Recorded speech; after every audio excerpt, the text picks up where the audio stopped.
A tribute to young Dolph. Hello guys, some dates are engraved in our minds forever.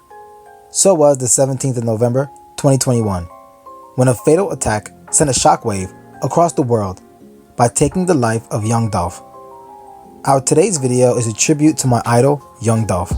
Adolph Robert Thornton Jr., best known as Young Dolph, was a US-based rapper. He was born in Chicago, Illinois, and when he was 2, his family relocated to Memphis, Tennessee. He had 2 sisters and 2 brothers, and he was a relative of Key Glock and Juice WRLD. Thornton was largely raised by his grandmother. His parents were crack cocaine addicts, and he barely saw them every few weeks as a youngster. His childhood was tough, and he embraced his responsibilities at an early age, as he once said, "And it made me become a hustler real fast. I had to go for what I know." In an interview with The Guardian, he said that all he wanted was to provide for his family. "I've just always wanted the money," he said. "I told my grandma a long time ago that I was going to take my mom and dad out the hood. I was a little boy saying that. I ain't never really had no dad, just the streets ways, and I'm giving people games their dad was supposed to be giving them on these tapes and lyrics. My whole thing is about giving these folks the real." Despite all hardships, he never gave up and outshined all adversities. His interest developed in music in teenage. He vented out his frustration through lyrics and music. King of Memphis, his debut studio album, debuted at number 49 on the Billboard 200 list in 2016. He appeared on OT Genesis' smash track Cut It, which reached number 35 on the Billboard Hot 100.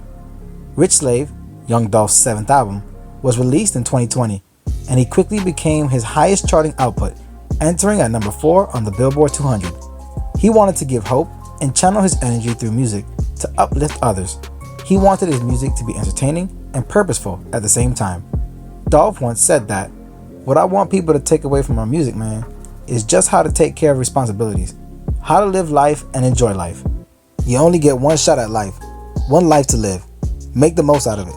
Put as many smiles as you can on people's faces, help as many people as you can, get you some paper, live life, you and your folks." Unfortunately, this legendary man of steel, as I refer to him, was shot and died in Memphis, Tennessee on November 17th, 2021. But guys, it wasn't the first time he'd been shot.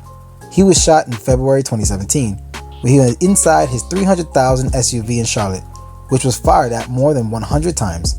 Dolph said that the bulletproof panels in the automobile saved his life. Black Youngster, a Memphis rapper linked to Yo Gotti's record label, was among those charged in the shooting. The charges were dropped in 2019. Dolph brazenly titled his second studio album Bulletproof in April. Then, in September 2017, Dolph was once again in the breaking news for all the wrong reasons. He was shot outside a Hollywood hotel and was admitted to the hospital in critical condition with 3 bullet wounds. Yet, he was able to depart after just approximately 2 weeks. Dolph was a loving guy and is survived by his 2 children and wife. Thornton and his partner, Mia J., had 2 children, Trey and Aria. He admitted to being strict with his parenting as a result of his childhood experiences with his grandma. Thornton frequently collaborated with Key Glock and Juice WRLD.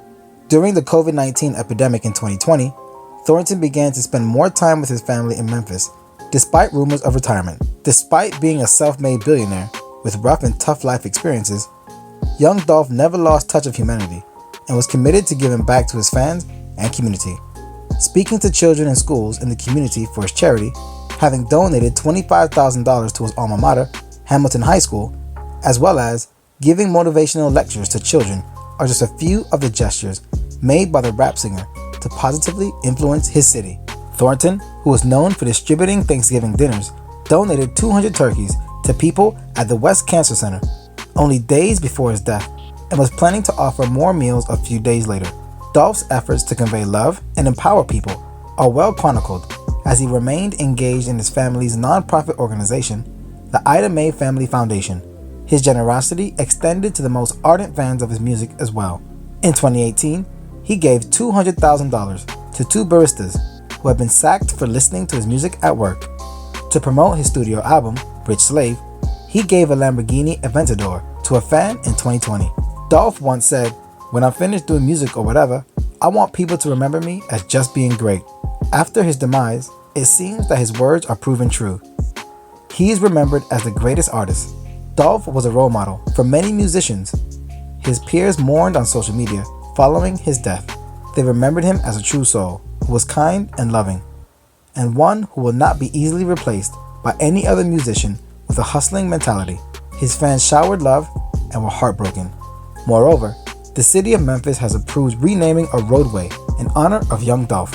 Adolph Young Dolph Thornton Jr. Avenue, named after young Dolph, was created near the intersection of Dunn Avenue and Airways Boulevard, just east of Castelia Heights, where Dolph was reared, and not far from where Dolph was assassinated. He was a visionary artist who valued authenticity and autonomy.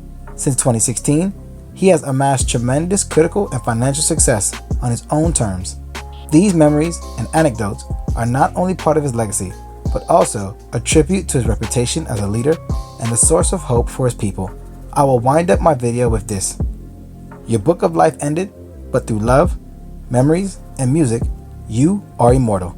Guys, do share your thoughts and favorite numbers of young Dolph in the comment box. Do subscribe, like, and share for more music and celebrity news. See you in the next video. Goodbye.